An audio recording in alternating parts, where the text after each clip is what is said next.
Selamat datang di mata pelajaran IPS. Hari ini kita akan belajar tentang IPS. Jangan lupa subscribe ya. Oke.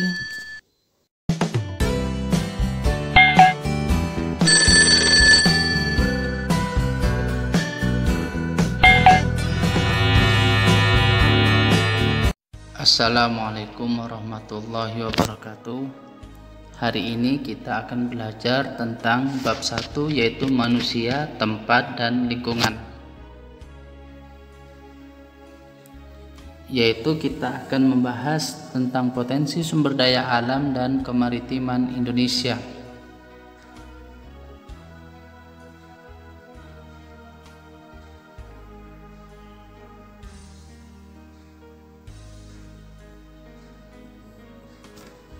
Pernahkah kalian mendengar istilah sumber daya alam? Sumber daya alam adalah semua bahan yang ditemukan manusia dalam alam yang dapat dipakai untuk kepentingan hidupnya. Bahan tersebut dapat berupa benda mati ataupun benda hidup yang berada di bumi dan dapat dimanfaatkan untuk memenuhi kebutuhan hidup manusia. Jadi, apapun yang ada di alam yang dapat dimanfaatkan untuk memenuhi kebutuhan hidup manusia dapat dikatakan sebagai sumber daya alam.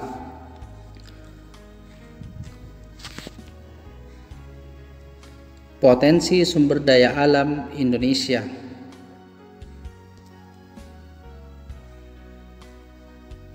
Potensi sumber daya alam Indonesia dapat dilihat dalam beragam bentuk seperti air, tanah, udara, batuan, hutan, bahan tambang, dan lain-lain merupakan bentuk sumber daya alam. Mengingat banyaknya bentuk sumber daya alam, maka dalam pembahasan kali ini kita akan dibatasi pada sumber daya alam berupa hutan dan bahan tambang.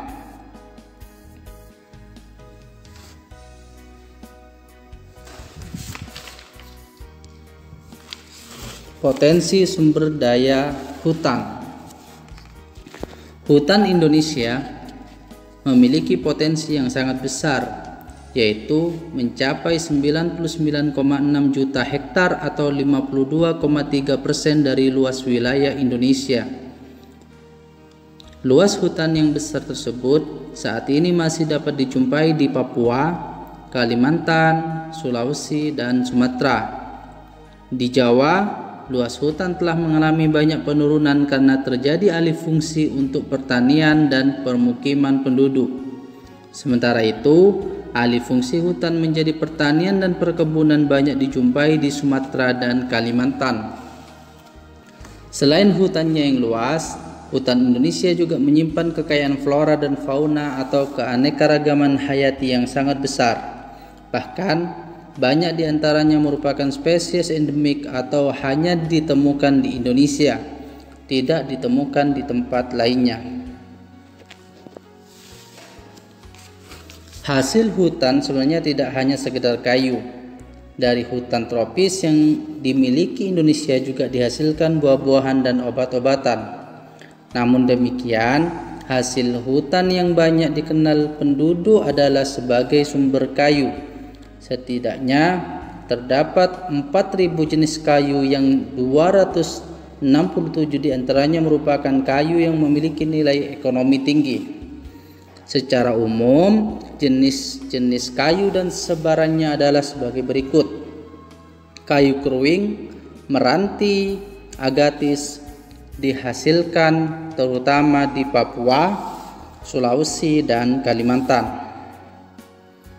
Kayu jati banyak dihasilkan di Jawa Tengah. Rotan banyak dihasilkan di Kalimantan, Sumatera Utara, dan Sumatera Barat. Kayu cendana banyak dihasilkan di Nusa Tenggara Timur atau NTT. Serta kayu rasamala dan akasia banyak dihasilkan di Jawa Barat. Mengapa kita harus menyelamatkan hutan? Hutan yang kita miliki saat ini ternyata telah mengalami banyak kerusakan. Berdasarkan data yang dikeluarkan oleh Kementerian Kehutanan, laju kerusakan hutan kita mencapai 300.000 hektar per tahun. Akibatnya, banyak spesies tumbuhan dan hewan yang terancam punah. Bahkan beberapa di antaranya dianggap punah. Jika hal ini terjadi terus-menerus, bukan tidak mungkin pada masa yang akan datang hutan kita akan habis. Padahal hutan memiliki banyak manfaat atau fungsi. Manfaat dan fungsi hutan.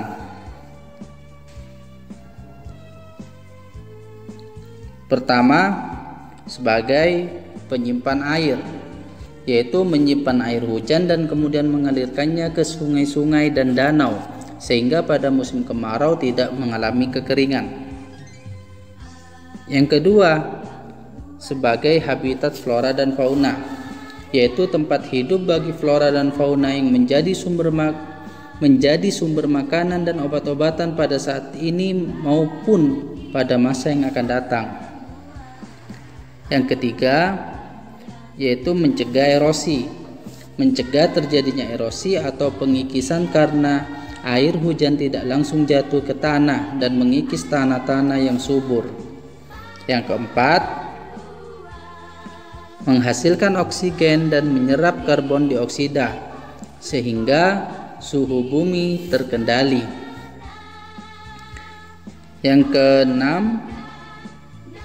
Yang kelima maksudnya adalah sebagai sumber kehidupan bagi masyarakat, khususnya masyarakat sekitar hutan dari produk yang dihasilkannya. Untuk selanjutnya, potensi sumber daya alam tambang. Perhatikanlah keadaan sekitar tempat tinggal kamu masing-masing. Adakah kegiatan penambangan yang dilakukan oleh penduduk di sekitar tempat tinggalmu? Kegiatan penambangan apakah yang umumnya dilakukan oleh mereka? Indonesia merupakan salah satu negara di dunia yang kaya akan bahan tambang. Beraneka bahan tambang tersedia untuk memenuhi kebutuhan dalam negeri maupun luar negeri. Aktivitas pertambangan telah menghasilkan banyak penghasilan atau devisa bagi Indonesia. Seberapa besarkah potensi tambang di Indonesia? Di manakah jenis dan lokasi pertambangan di Indonesia? Untuk menjawab pertanyaan tersebut, perhatikanlah peta berikut ini.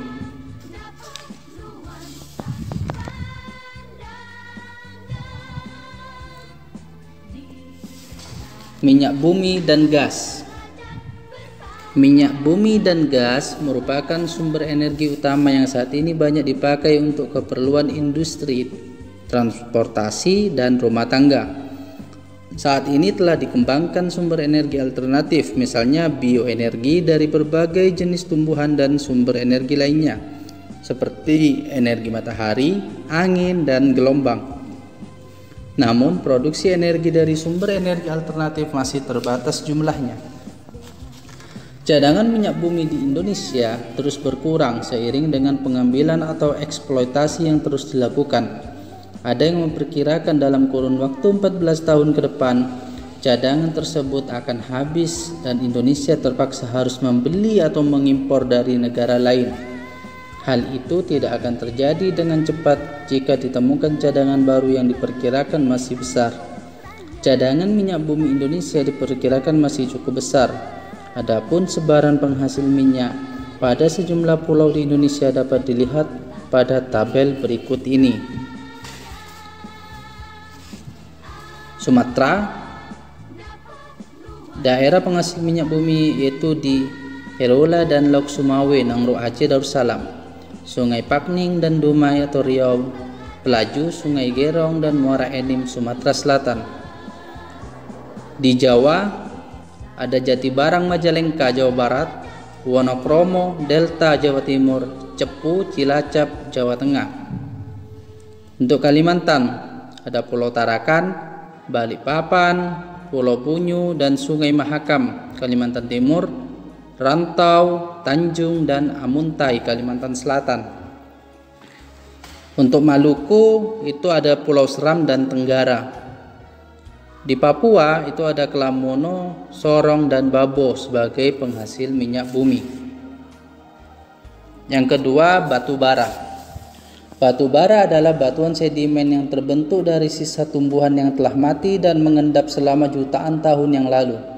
Unsur-unsur yang menyusunnya terutama adalah karbon, hidrogen, dan oksigen.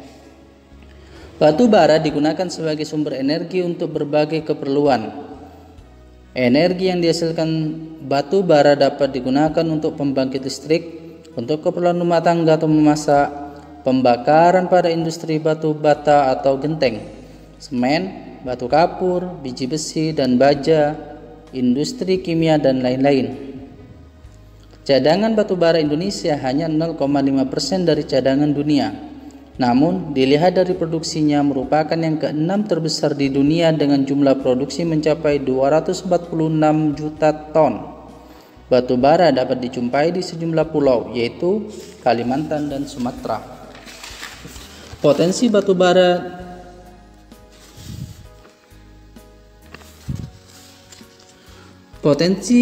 bara di kedua pulau tersebut sangat besar. Pertambangan batu bara di Kalimantan terdapat di Kalimantan Timur, Lembah Sungai Berau dan Samarinda. Sumatera Barat, Ombilin, Sawah Lunto. Sumatera Selatan di Bukit Asam dan Tanjung Enim. Yang ketiga ada bauksit. Bauksit adalah sumber biji utama untuk menghasilkan aluminium. Bauksit bermanfaat untuk industri keramik, logam, kimia, dan metalurgi. Indonesia memiliki potensi bauksit yang cukup besar dengan produksi mencapai 1.262.710 ton. Sebagian dari hasil pertambangan bauksit dimanfaatkan untuk industri dalam negeri dan sebagian lainnya diekspor. Bauksit ditambang di daerah Kepulauan Riau atau Pulau Bintan dan Kalimantan Barat atau Singkawang. Yang keempat ada pasir besi. Pasir besi dimanfaatkan untuk industri logam besi dan industri semen. Aktivitas penambangan pasir besi dapat ditemukan di Cilacap, Jawa Tengah, Sumatera, Lombok, Yogyakarta, Gunung Tegak atau Lampung, Pegunungan Firbek di Sulawesi Selatan, dan Pulau Sebuku di Kalimantan Selatan. Yang kelima, emas. Emas umumnya dimanfaatkan untuk perhiasan. Berdasarkan data Tekmira ESDM, produksi emas Indonesia pada tahun 2003 mencapai 141.019 ton. Berikut ini tambang emas yang tersebar di Indonesia. Ada Papua, yaitu Freeport Timika, Kalimantan Barat, Sambas, Nangro Aceh Darussalam di Melabo, Sulawesi Utara, yaitu di Bolang Mongondo atau Minahasa, Riau ada Logos, dan Bengkulu di Rejang Lebong.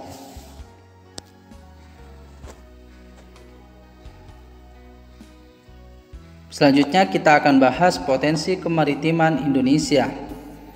Luas laut Indonesia mencakup 2/3 dari seluruh luas wilayah Indonesia, yaitu 5,8 juta kilometer persegi.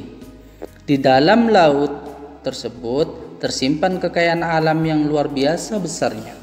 Potensi sumber daya laut Indonesia tidak hanya berupa ikan, tetapi juga bahan tambang seperti minyak bumi, nikel, emas, bauksit, pasir, biji besi, timah, dan lain-lain yang berada di bawah permukaan laut. Kekayaan yang dapat dimanfaatkan dari sumber daya laut yang lain adalah sumber daya alam berupa mangrove, terumbu karang, dan lain-lain. Sumber daya tersebut dikenal sebagai sumber daya pesisir. Yang pertama, laut digunakan untuk perikanan. Sumber daya perikanan laut merupakan salah satu potensi sumber daya laut di Indonesia yang sejak dulu telah dimanfaatkan penduduk. Laut Indonesia memiliki angka potensi lestari yang besar, yaitu 6,4 juta ton per tahun. Potensi lestari adalah potensi penangkapan ikan yang masih memungkinkan bagi ikan untuk melakukan regenerasi hingga jumlah ikan yang ditangkap tidak mengurangi populasi ikan. Berdasarkan aturan internasional, jumlah tangkapan yang diperbolehkan adalah 80% dari potensi lestari tersebut atau sekitar 5,12 juta ton per tahun. Kenyataannya, Jumlah hasil tangkapan ikan di Indonesia belum mencapai angka tersebut. Ini berarti masih ada peluang untuk meningkatkan jumlah tangkapan yang diperbolehkan. Jika dibandingkan sebaran potensi ikannya, terlihat adanya perbedaan secara umum antara wilayah Indonesia bagian barat dan timur. Di Indonesia bagian barat dengan rata-rata kedalaman laut 75 meter, jenis ikan yang banyak ditemukan adalah ikan pelagis kecil. Kondisi agak berbeda terdapat di kawasan Indonesia Timur dengan rata-rata kedalaman laut mencapai 4.000 meter. Di kawasan Indonesia bagian timur banyak ditemukan ikan pelagis besar seperti cekalang dan tuna. Selain ikan yang tersedia di lautan, penduduk Indonesia juga banyak yang melakukan budidaya ikan, terutama di daerah pesisir. Di pantai utara Pulau Jawa, banyak masyarakat yang mengembangkan usaha budidaya ikan dengan menggunakan tambak. Jenis ikan yang dikembangbiakkan di sana adalah ikan bandeng dan udang.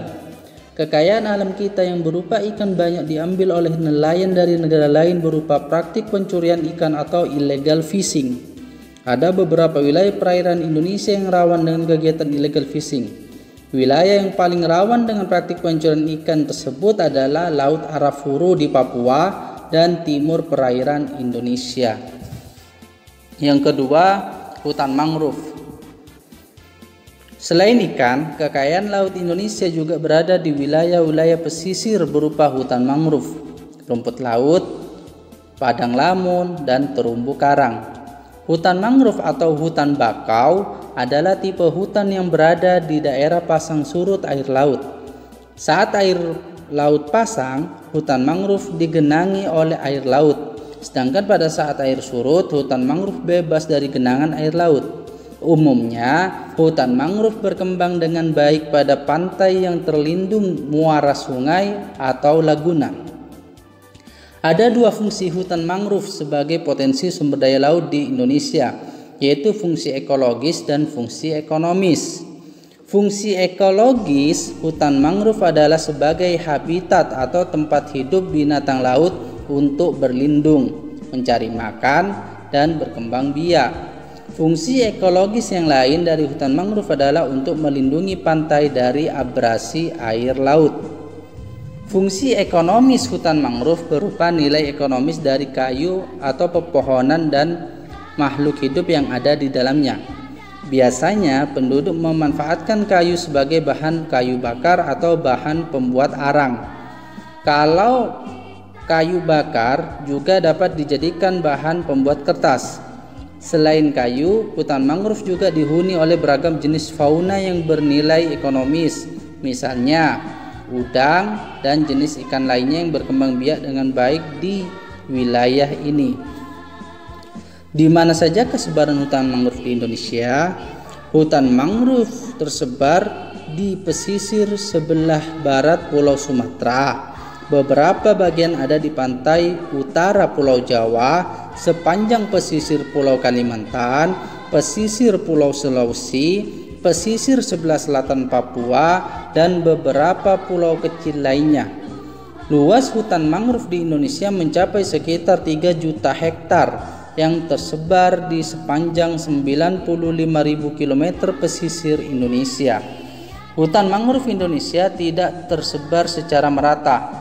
Luas terbesar hutan mangrove berada di Pulau Papua yang mencapai 3,7 juta hektar. Berikutnya adalah Sumatera 417.000 hektar, Kalimantan 165.000 hektar, Sulawesi 53.000 hektar, Jawa 34,4.000 hektar, Bali dan Nusa Tenggara 3,7 hektar. Untuk selanjutnya, potensi kembali Indonesia adalah terumbu karang. Selain memiliki hutan bakau dan perikanan, terumbu karang juga merupakan salah satu potensi kelautan Indonesia. Terumbu karang adalah terumbu atau batuan sedimen kapur di laut yang terbentuk dari kapur yang sebagian besar dihasilkan dari koral. Binatang yang menghasilkan kapur untuk kerangka tubuhnya. Jika ribuan koral berbentuk koloni, koral-koral tersebut akan membentuk karang. Sebagai negara kepulauan, Indonesia merupakan negara yang memiliki terumbu karang terluas di dunia.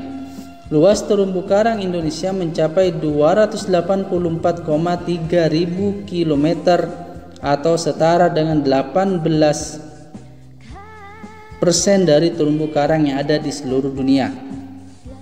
Kekayaan terumbu karang Indonesia tidak hanya dari luasnya, akan tetapi juga keanekaragaman hayati yang ada di dalamnya. Keanekaragaman hayati terumbu karang sebagai potensi sumber daya alam di Indonesia juga yang tertinggi di dunia. Di dalamnya terdapat 2.500 jenis ikan, 2.500 jenis moluska, 1.500 jenis udang-udangan, dan 590 jenis karang. Mengapa terumbu karang banyak ditemukan di wilayah Indonesia? Terumbu karang akan dapat tumbuh dengan baik pada suhu perairan laut antara 21 hingga 29 derajat Celcius. Pada suhu lebih besar atau lebih kecil dari itu, pertumbuhan terumbu karang menjadi kurang baik. Karena Indonesia berada di daerah tropis dan suhu perairannya hangat, pantaslah jika terumbu karang banyak ditemukan di Indonesia.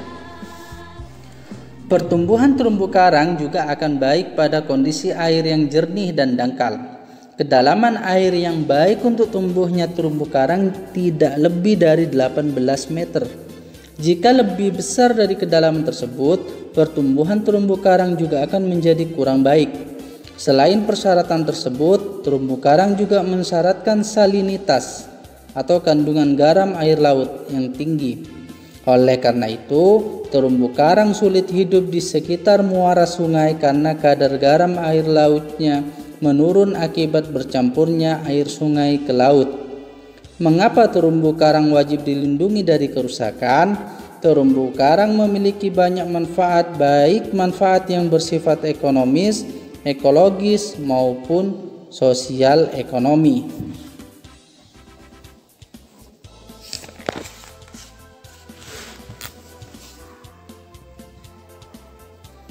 Terima kasih, sekian materi kita hari ini, semoga bermanfaat. Jika bermanfaat jangan lupa subscribe ya. Terima kasih. Wassalamualaikum warahmatullahi wabarakatuh.